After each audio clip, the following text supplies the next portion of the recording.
Nah, kombinasi itu apa? Mungkin pada pertemuan sebelumnya, pada sesi sebelumnya sudah kita bahas. Kombinasi adalah susunan yang mungkin dari sejumlah unsur yang berbeda dengan tidak memperhatikan urutan. Tidak memperhatikan urutan seperti apa, maksudnya bagaimana? Untuk kalian yang mungkin masih bingung, bisa dibuka kembali pada video yang pertama ya, part 1 ya. Di sana ada perbedaan antara permutasi dan kombinasi, nanti kalian akan paham. Nah, untuk kombinasi rumusnya perhatikan, CNR n faktorial ya, dibagi n min r faktorial dikali r faktorial. Kita langsung saja ya pada contoh. Dari 8 anak akan dipilih 5 orang sebagai pemain bola basket. Tentukan banyaknya susunan pemain yang dapat dibentuk. Pemain basket itu berapa? Nah, ini untuk pemain basket ada 5. Kemudian untuk apa itu ya, jangan lupa ya, untuk volley ada 6 ya, untuk pemain volley. Nah, oke, kembali ke soal. Di sini berarti n-nya adalah 8, kemudian r-nya 5. Tinggal kita masukkan ke rumus ya, n-nya diganti 8, r-nya ganti 5. 8 faktorial dibagi 8 dikurangi 5 faktorial dikali 5 faktorial. 8, nah, kita lihat 8 dikurangi 5 ketemu 3 faktorial. Nah, untuk 8 faktorial sendiri ini berarti 8 dikali 7 dikali 6 dikali 5 faktorial. Nah, sama-sama 5 faktorial kita coret. Nah, yang tersisa ya 8 kali 7 kali 6. Kemudian di sini ada yang di bawah 3 faktorial. 3 faktorial itu sama dengan 6 ya. Jadi 6 dengan 3 bisa dicoret ya. 6 dengan 3 faktorial, maaf. 6 dengan 3 faktorial bisa dicoret, maka yang tersisa 8 kali 7. Kita peroleh kombinasi dari 8 diambil 5 ketemu 56 susunan pemain. Ini untuk contoh yang pertama. Oke, kita lanjut contoh yang kedua.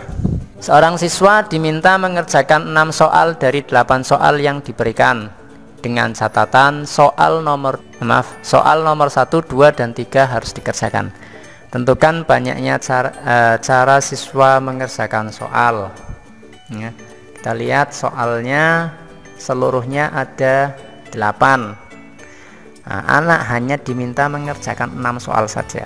Sementara soal 1 sampai 3 ini wajib dikerjakan. Nah, ini wajib ini.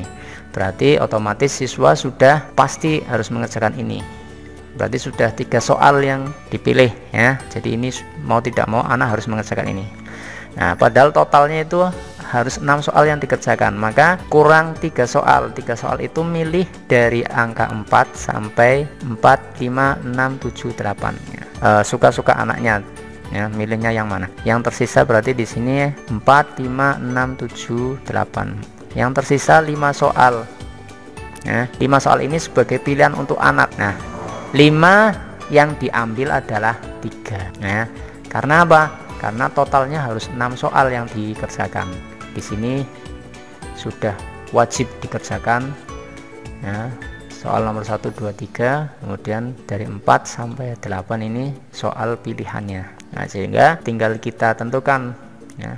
Ini adalah kombinasi dari n-nya adalah 5, r-nya adalah 3. Maka untuk menentukan banyaknya cara siswa mengerjakan ya, kita masukkan saja ke gunakan rumus kombinasi dengan n 5 dan r 3. Kombinasi dari 5 diambil 3 ya, 5 faktorial dibagi 5 kurangi 3 faktorial dikali 3 faktorial. Nah, di sini kita dapatkan 5 kali 4 kali 3 faktorial. 3 faktorial sama-sama 3 faktorial.